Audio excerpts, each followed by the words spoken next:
Thank you for accepting our interview, Harley, and nice to meet you again. So our first question is about what was the overall development and performance of the foreign enterprises in China in the past year? Certainly. As you know, this morning we released the 2024 special report on the state of business in South China. It's our 20th such annual report. And of course, we're very happy to see the results are quite positive. American companies remained cautiously optimistic towards the recovery of China's economy. 90% of our companies remain profitable, even though with 3 years of very hard time with COVID. And of course, we know that more than 60% of our companies reinvested last year to expand their existing businesses, and we do know that over 60% plan on reinvesting in 2024 in order to continue to capture additional market share. So overall, the mood is positive. It's cautious, but it is positive, and we do believe that the investment is going to continue in China. Okay, thank you. So I want to ask what further investment areas will the foreign enterprises pay more attention to in China? Well, you have to look at China is not losing its appeal as a manufacturing center. The reality is that very much like Japan was the workshop of the world after World War II, and as it developed its own technology and moved up the value chain, and no longer had unskilled labor, it moved a lot of its production to South Korea, and South Korea ultimately to Taiwan and Hong Kong, and ultimately everyone came to China to manufacture. Now, days of cheap labor, cheap land in China are over, so the movement is a natural transition, and it is not that China lost its luster as an investment center. The reality is that the investments will continue to China, because at the same time, China has developed one of the largest, probably the second largest consumer market in the world, where we can actually supply and we can serve and we can sell to. As a result of that, the investments in China are going to be higher technology investments, more robotic manufacturing processes, things that require less labor, less land, but also much more efficient both technologically and a lot better on the environment itself. So it's a natural transition, and you can't say it's a negative thing. It's actually a very positive thing, because China consumer market grew at 7% last year, where exports grew at less, and of course fixed investment was even lower than that. So consumer market, consumer spending is what actually delivered the 5.2% increase in GDP growth last year. And that is a direction that is a very good direction for China to go. As you know, 70% of US GDP is services and consumer expenditure. Hong Kong is 75%. China is going to need to achieve that number as it grows and grows out of being the workshop of the world and becomes a consumer-based society. So the transition is quite normal. It is quite helpful to China, and it is a natural transition which is very important to happen. So as you just mentioned that most foreign companies will continue to invest in China, so can you explain more or elaborate on it, like what size will the foreign enterprises invest in China? Certainly. One of the parts of our study shows, as it has year after year, that more and more of American companies in South China are producing goods and services in China for the Chinese market. In fact, that number is now roughly 75% of our member companies in South China are producing goods and services in China for the Chinese market, and they're not in the export business.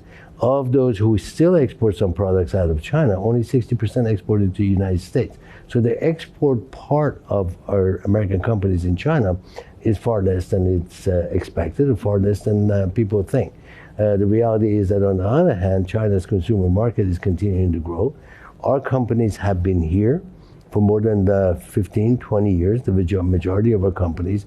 They have already captured most of the market share in South China, and they're looking for additional markets in China to capture and expand their services. To do that, they will have to continue to reinvest. They have to continue to build better, more modern robotic factories in order to produce the goods and services that are needed in the Chinese market. So therefore, the Chinese market offers future promise that we want to do in many, many areas. We are the dominant companies in consumer products, and we want to continue to be that. To do that, we have to reinvest. We have to continue to be a part of China's growth and economy, and we're going to continue to do that. Okay, thank you for your answer. And as I heard in the press conference that American Chamber has foreseen that the slowing down of China's economy in 2022 and 2023. So how do you view the potential development momentum of China's economy in the future, and what role will it play in the global economy? Sure. The slowdown in China's economy in 2023 was not unexpected.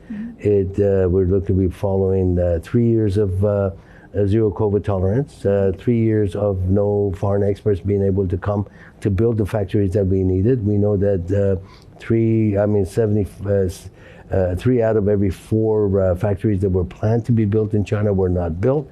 And therefore, if you don't build the factories, usually you won't have GDP growth level that you want 3 years later, because factories, big factories, take about a year or 2 to build and a year or 2 to train to produce. So they won't contribute to the GDP for about 3 more years. What we have seen, on the other hand, from this year's study, is that people back in investing in greater numbers again. And that's going to take probably another year or so before the GDP growth returns to the normal levels of the past. So the reality is that the future remains optimistic. Our companies have said that. 51% feel that actually the business environment improved in 2023. The majority feel that going forward, the future is optimistic. And of course, when people have confidence and are optimistic is when they make the investments. So we're going to be a big part of China's recovery. It is the 2 sessions are very important to us because it determines the future development of China. 15th Five-Year Plan will be coming up very soon, and we want to make sure that our ideas and our thoughts and our contribution to the development of the 15th Five-Year Plan are going to happen as we would like it to do, because we are a big part of the economy. Reality is that 1/3 of China's GDP depends on foreign direct investment. That has happened in the past, and going future is going to be the same. So yes, we're very interested in what the 2 sessions will do. We know that primary focus is going to be foreign direct investment and bring in and further opening up, and we applaud that. Okay, thank you. So this year also marks the 5th anniversary of the outline development plan of Guangdong, Hong Kong, Macau, Greater Bay Area. So how do you view the current business environment and foreign investment environment right now in the GBA, and which aspect might it improve in the future? Well, reality is that the numbers show that GBA has already surpassed San Francisco Bay, New York Bay Area. It's caught up to the Tokyo Bay Area. We expect by next year it will surpass to all 3 other major Bay Areas in the world. GBA represents an amazing location, which I expect will be the driver of the future of China as a whole, because you have Hong Kong that offers legal services, it offers financial services, freely convertible currency, which is really needed in order for any economy to grow. You have Macau that offers all kinds of entertainment and pleasure services so that people can live a happy life and be a part of the society as a family. And of course, you have the 9 cities on the mainland. When you move up to Shenzhen, Shenzhen is offering top universities, postgraduate degree programs that will contribute the human resources that are needed for the continued growth of the area. You have Dongguan that is going to continue to offer high-tech manufacturing, robotic and high-tech manufacturing. Guangzhou as a regional